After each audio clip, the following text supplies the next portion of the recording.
Hello everyone, नमस्कार, जय जगन्नाथ। आपण मानकु मो चैनल रे अनेक अनेक स्वागत करुच्ची। आज मैं आपण मानक सहित गोटे बिना पियाज रसुण tea time snacks recipe share करी।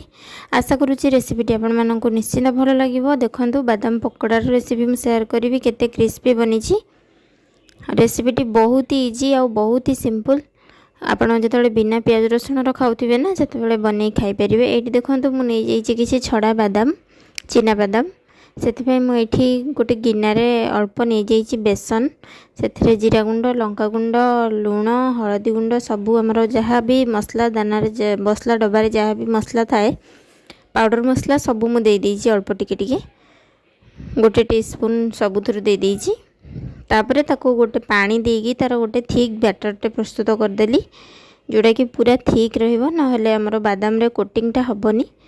आपण जदि आहुरी क्रिस्पी चाहिए ताहले एथिरे आपण कॉर्नफ्लोर की चाउल गुंड भी मिसई पारिबे, किंतु खाली बेसन रे भी बहुत ही क्रिस्पी बनिबो। आपण निश्चय थरे ट्राए करंतु आ देखंतु जे रेसिपीटी केते सुंदर बनुची। आ हार्डली एटा 5 मिनिट रेसिपी कहले भी किसी माने भूल हबनी।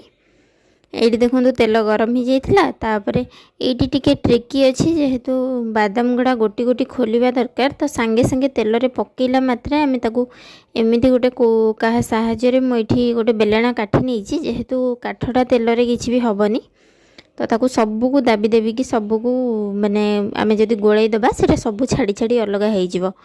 तो मुझे सबू को अलग कर दूची, गोटी गोटी कर दूची।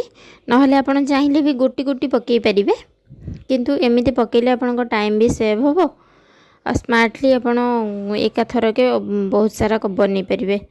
ये देखूँ देखा केमी सब छाड़ी जाइए। आपन को जब ये इजी न लगुच आप गोटे गोटे बादाम मंजी को पकई पारे। ये देखूँ सब छाड़गला आमर मंजी गुड़ा अलग होगला।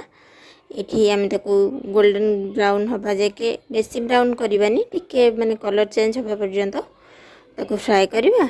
ये देखो रेडी हो गला आमर टी टाइम स्नैक्स। ये ऊपर खाली मो बीट लुण आउ टिके रेड चिली पाउडर करदेली एंड इट्स रेडी।